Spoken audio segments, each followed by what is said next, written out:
saya record ya. Nah, mata kuliah kita, topik kita hari ini yaitu tentang konsep dasar basis data. Jadi kalau minggu lalu itu masih berkaitan dengan intronya saja ya, pengenalan basis data itu kita temukan di mana, apa maknanya ya.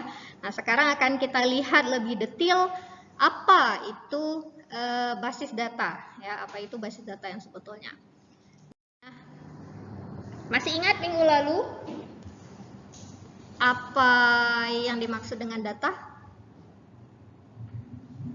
Ada yang ingin menjawab? Ya. Data itu rekaman faktual yang daripada dunia nyata. Fakta di dunia nyata. Ya. Oke. Apa bedanya data dengan informasi? Sama nggak data dan informasi? Apakah sama data dengan informasi? Ada yang menjawab? Masing-masing membayangkan? Ada? Sama nggak data dan informasi? Data, informasi. Sama atau tidak? Gak ada yang jawab. Jawab sama. Jawab tidak sama. Seperti itu kan? Apa? Sama atau tidak data dan informasi? Data itu bagian dari informasi. Data itu bagian dari informasi. Maksudnya? Soalnya kan kalau informasi itu pasti kita bakalan dapat data-datanya itu, misalnya lokasinya ataupun kejadian. Bagian, oke lah. Nah, ya bisa dikatakan seperti itu juga, tapi lebih tepatnya informasi ini berasal dari data juga, tapi datanya itu sudah diolah sehingga memiliki makna. Nah, maknanya kalau data itu masih mentah. Nah, misalnya data itu berupa nama kalian. Nah, namanya si Ahmad misalnya. Maknanya apa? Nggak ada makna. Dia hanya berupa data saja, masih mentah. Kita belum tahu apa makna di baliknya. Nah, tapi data nama-nama mahasiswa, ya, data nama mahasiswa, kemudian kita ambil, nah, mahasiswa yang mengambil mata kuliah basis data saja misalnya. Nah, itu sudah menjadi informasi. Nah, informasi apa yang didapatkan? Informasi maknanya nama-nama mahasiswa yang mengambil mata kuliah basis data, ya. Nah, itu sudah menjadi informasi. Jadi antara data dengan informasi ini memang berkait, tapi tidak sama, ya. Kalau data itu masih mentah, kalau informasi ini sudah diolah. Nah, apa yang diolah? Datanya yang diolah, ya. Data diolah untuk menjadi informasi. Oke, nah yang berikutnya ini akan kita bahas hari ini, yaitu sistem basis data dan juga DBMS. Nah, tadi sudah saya jelaskan juga secara sekilas bahwa data ini akan merepresentasikan fakta. Jadi data ini fakta, ya, hal yang benar-benar ada. Dan maknanya data tersebut berarti bisa kita simpan. Nah, disimpan di sini maknanya apa? Ya, disimpan dalam bentuk digitalnya, ya, disimpan dalam bentuk digital. Kenapa kita tidak membahas disimpan dalam bentuk fisik seperti kertas? Nah, itu udah bukan lagi basis data, tapi itu udah filing, ya. Minggu lalu kan udah dijelaskan bahwa itu seperti lemari arsip jadinya, ya, filing. Nah, data ini kalau kita lihat dia ada komponen-komponennya. Jadi ada hierarkinya. Nah, hierarki yang yang paling sederhana dan bermakna itu kita namakan dia sebagai field. Nah, data ya. Jadi hierarki data ini yang bermakna itu kita namakan sebagai field. Nah, kemudian field ini, ya, field ini contohnya apa saja? Misalnya seperti name, nama, ya, satu name, satu nama, kemudian alamat, telepon, jenis kelamin. Nah, ini semuanya adalah field. Nah, kemudian field ini, ya, setiap field ini kita gabungkan. Nah, sewaktu kita gabungkan dia, maka dia akan menjadi rekaman atau record. Jadi field yang digabungkan itu akan menjadi record. Nah, record ini istilahnya kalau kalian bayangkan sewaktu kalian melihat tabel, ya, tabel itu yang mana namanya record itu satu baris itu yang disebut dengan record. Jadi record ini kalau kalian jelaskan itu adalah sebagai baris pada tabel, boleh, betul, karena memang dia satu baris data itu. Kemudian nama lainnya, ya, istilah lainnya itu sebutannya sebagai tuple. Nah, kalau kalian lihat di buku bahasa Inggris ataupun tutorial bahasa Inggris itu biasanya disebut dia sebagai tuple, ya, tuple. Tuple itu bahasa Indonesia, ya, di Indonesiakan, tapi sebetulnya tulisannya tuple seperti ini. Nah, kemudian record tadi, ya, record yang banyak record tadi, jika kita gabungkan, maka dia akan menjadi suatu file, akan menjadi satu file. Ya, nah, secara detailnya hierarki data itu seperti ini.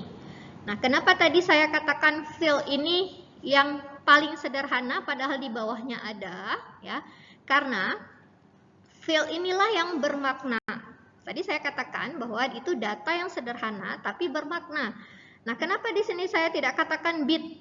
Nah, karena bit sama byte ini itu yang memahaminya bukan kita lagi, tapi yang memahaminya adalah komputer, ya. Kenapa komputer? Komputer ini datanya bentuknya seperti apa yang dia simpan?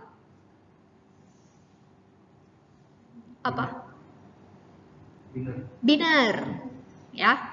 Komputer itu adalah digital, jadi data yang disimpan itu dalam bentuk biner. Biner itu bilangan binary, 0 dan 1. Nah, jadi yang 0 dan 1 itu bagi kita manusia tidak bermakna. Nggak mungkin kita baca salah satu.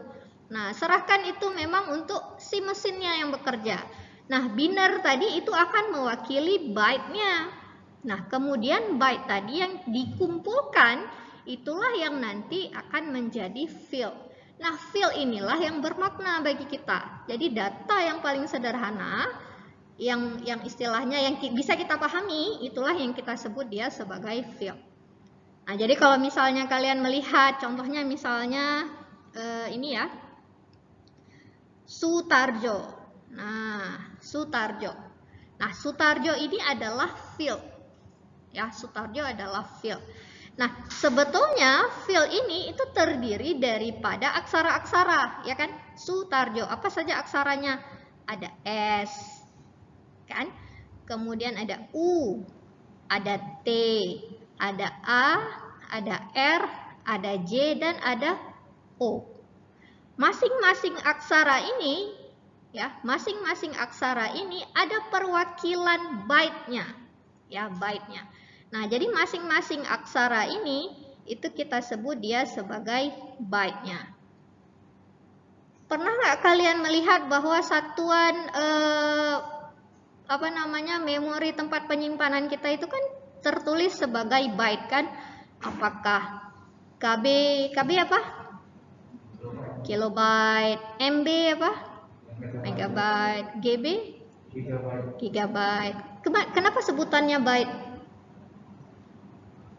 Ada yang tahu? Kenapa sebutannya byte? Ya, karena dia bentuk digital. Ya, karena dia bentuk digital. Kenapa byte? Ya, karena memang satuan data yang disimpan dalam bentuk byte. Nah, byte itu sendiri, ya, yang dikatakan satu byte itu terdiri dari 8 bit. Jadi satu byte ini terdiri dari 8 bit. Di SMA udah belajar belum tentang binary? Belum ya? Ya udah. Nah, binary itu kan bilangan biner. Bilangan biner itu hanya ada 2 pilihan saja, antara 0 ataupun 1. 0 ataupun 1. Dari mana didapatkan? Itu pembagian. Nanti kalau kalian belajar di mata kuliah matematika diskrit. Ya, di matematika diskrit sepertinya.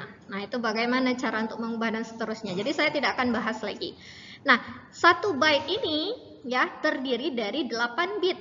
Nah, sebetulnya, ya, mungkin saja S ini dalam bentuk 1 byte-nya aksaranya adalah S, tapi dalam bentuk bitnya seperti apa? Mungkin dia terdiri dari seperti ini, 1 0 1 1 0 0 1 1 misalnya. Ya, misalnya seperti itu. Nah, keseluruhan ini kita sebut dia sebagai byte. Satu komponen ini saja, inilah yang kita sebut dia sebagai bit. Paham? Ya, bit itu hanya ada 0 atau 1. Bit cuman ada 0 atau 1. Bit yang digabungkan sejumlah 8 sehingga memberikan makna, itu yang kita sebut dia sebagai byte. Jadi bit kalau digabungkan ada maknanya menjadi aksara. Nah, aksara ataupun angka, nah itu akan menjadi byte. Nah, kemudian byte-byte tadi, nah ini setiap aksara ini yang kita sebut dia byte. Jadi S digabung dengan U, T, A, R, J, sesudah digabungkan, maka itu akan menjadi field. Ya. Ini hierarki data. Nah, kemudian field tadi, field tadi di sini ada Sutarjo, ada FAR001, ya. Kemudian ada buku pengetahuan. Nah, ketiga-tiga field ini jika digabungkan itu akan menjadi record. Ya, ketiga field ini digabungkan akan menjadi record. Nah, kemudian record ini, nah ini ada 1 record. Nah, ini ada 1 record nih. 1. Ini 2 record, ini 3 record, ini 4 record. Record ini kalau kita gabungkan, dia akan menjadi file. Ya. Jadi maknanya apa? Apa yang ada di dalam file? Record. Isi daripada file adalah record data. Apakah record itu terdiri dari apa? Field. Ya, field.